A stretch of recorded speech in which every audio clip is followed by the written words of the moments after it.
नमस्कार दोस्तों, स्वागत है आपका हमारे YouTube चैनल पीएलसी ब्लॉगर में। आज के इस वीडियो लेक्चर में हम ये देखेंगे कि एक कंप्लीट पीएलसी पैनल की वायरिंग कैसे होता है और हमारे जो पीएलसी पैनल होते हैं उसमें क्या क्या लगा रहता है, इसके बारे में आज स्टडी करेंगे दोस्तों।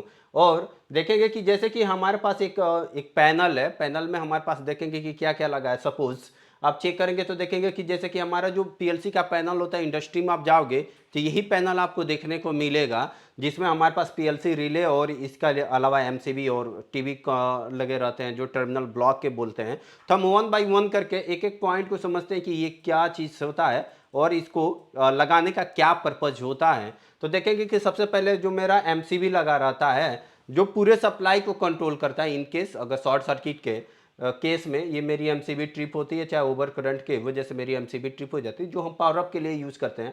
और उसके बाद हमारे पास एक एसएमपीएस लगा होता है, क्योंकि आप जानते हैं पीएलसी की जो पूरी कंट्रोलिंग होती है वो हमारा डीसी पे होता है। अगर इसके इनपुट की मैं बात करूं तो इनपुट पे भी 24 वोल्ट 0 वोल्ट देते हैं, आउटपुट पे 0 24 लेते हैं। तो इस टाइप की हमारी कंट्रोलिंग होती है, तो डीसी इसके लिए नीड पड़ती है। और इसमें जो भी हमारे सेंसर्स लगे रहते हैं और फील्ड में जो भी इक्विपमेंट लगे रहते हैं वो डीसी ऑपरेटेड होते हैं।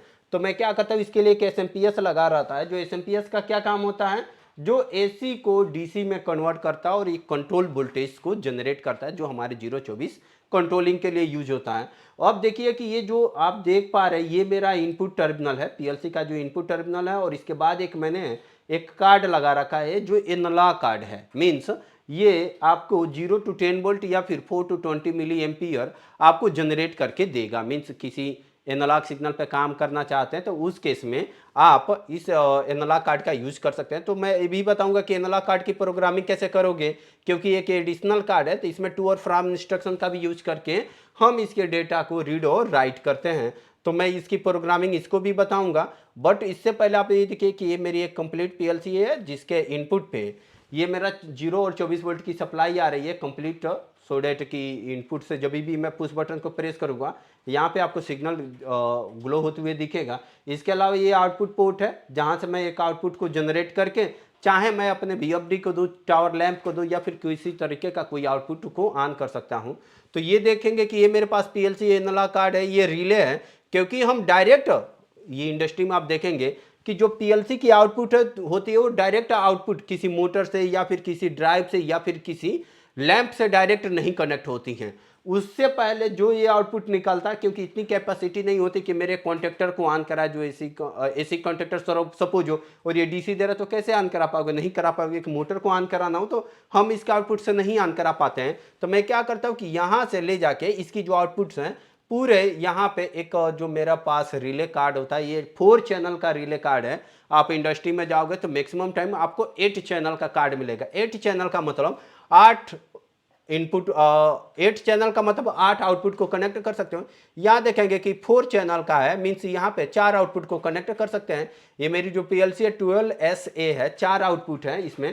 तो इसीलिए मैंने क्या किया, 4 आउटपुट का रिले कार्ड लगा दिया। अब यहाँ से जो आउटपुट निकल के आएगा ये मैं इसके आउटपुट यहाँ पे कनेक्ट करूंगा इस रिले कार्ड के इनपुट पे, और यहाँ से आउटपुट निकाल के मैं अपने, चाहे अपने कॉन्ट्रेक्टर को देना हो या फिर अपने टावर लाइट को देना या फिर जहाँ भी देना है मुझे सप्लाई, आउटपुट का मैं डिस्ट्रीब्यूशन रिले कार्ड के थ्रू करता हूँ। ऐसा हम क्यों करते हैं, अब देखिए सपोज कोई आउटपुट लैंप है वो शॉर्ट सर्किट हो गया, तो जो इनपुट जो इसकी सप्लाई है मीन्स 0 और 24 रिटर्न होके हमारे इस पीएलसी पोर्ट पे आएगा। और हो सकता है कि मेरा पीएलसी पोर्ट खराब हो जाए, आउटपुट का पोर्ट।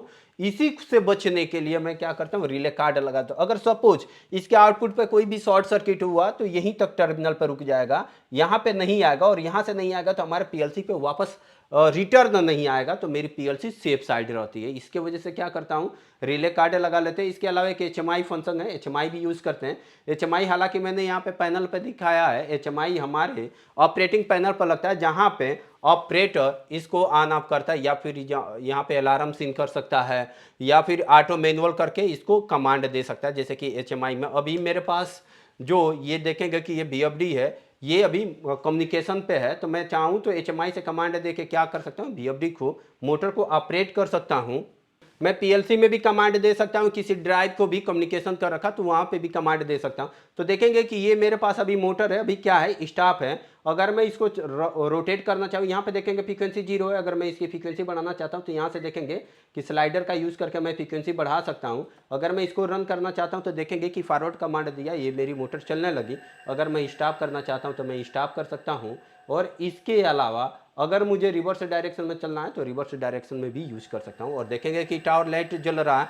ये सारे कैसे हो पा रहे हैं, जो मैं इसके एचएमआई के थ्रू कमांड दे रहा हूँ। तो एचएमआई का यूज किस लिए करते हैं, एचएमआई का यूज हम इसलिए करते हैं कि एचएमआई का सबसे पहले फुल फॉर्म समझ लीजिए, ह्यूमन मशीन इंटरफेस होता है। इसका यूज हम इंटरफेसिंग के लिए करते हैं। देखिए यहाँ से जैसे क्या है कि मैं ये कमांड दूं तो ये फिजिकल इनपुट होता है, बट अगर सॉफ्ट इनपुट की बात करूं, जैसे कि इसके सॉफ्टवेयर का इंटरफेस चेक करना, सॉफ्ट इनपुट की बात करूं तो मैं उस केस में एचएमआई यूज करता हूं। अब देखेंगे कि ये मेरा क्या है, जॉग फॉरवर्ड का है।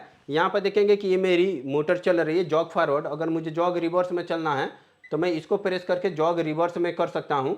तो यहाँ पे देखेंगे इंडिकेशन ग्लो हो रहा है। अभी ये मेरा किस में चलेगा, जॉग रिवर्स में चलेगा। देखेंगे कि ये जॉग रिवर्स में चलने लगा। तो इस तरीके से एचएमआई से कमांड देके हम क्या कर सकते हैं, एक मोटर को फॉरवर्ड और रिवर्स में कमांड देके चला सकते हैं।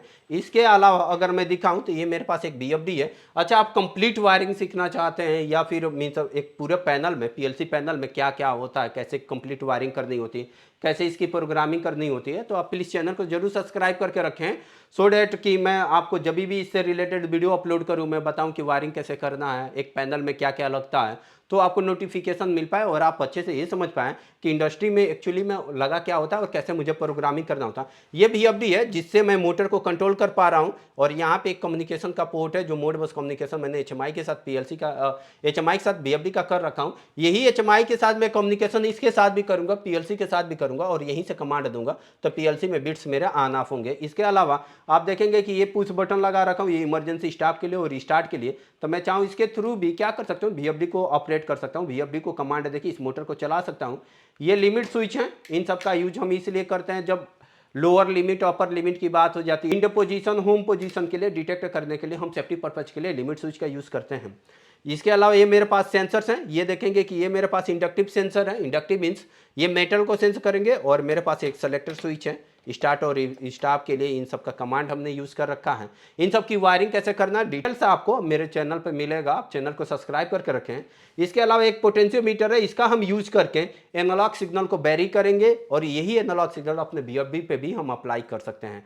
तो अगर दोस्तों आप एक कंप्लीट वायरिंग सीखना चाहते हो कि मोटर की वायरिंग कैसे करना, बीएफडी की वायरिंग कैसे करना है, कम्युनिकेशन की वायरिंग कैसे करना है, पीएलसी की वायरिंग कैसे करना है और एक एचएमआई की प्रोग्रामिंग कैसे बनाना है, तो प्लीज़ चैनल को सब्सक्राइब जरूर करें सो डैट आप इन सारे पॉइंट को सीख पाएँ और एक परफेक्ट प्रोग्रामर बन पाएँ। चाहे वो बीएफडी की प्रोग्रामिंग करना हो या फिर पीएलसी की करनी हो या फिर आपको एचएमआई की करनी हो एनी या फिर आपको सर्वो की भी करनी हो, तो आप मेरे चैनल को विजिट कर सकते हैं। बहुत सारे वीडियो ऑलरेडी अपलोडेड हैं बीएफडी पे और उस सर्वो पे, तो उन सभी वीडियो को देखिए सो डैट अपने नॉलेज को इन्हेंस कर पाएँ।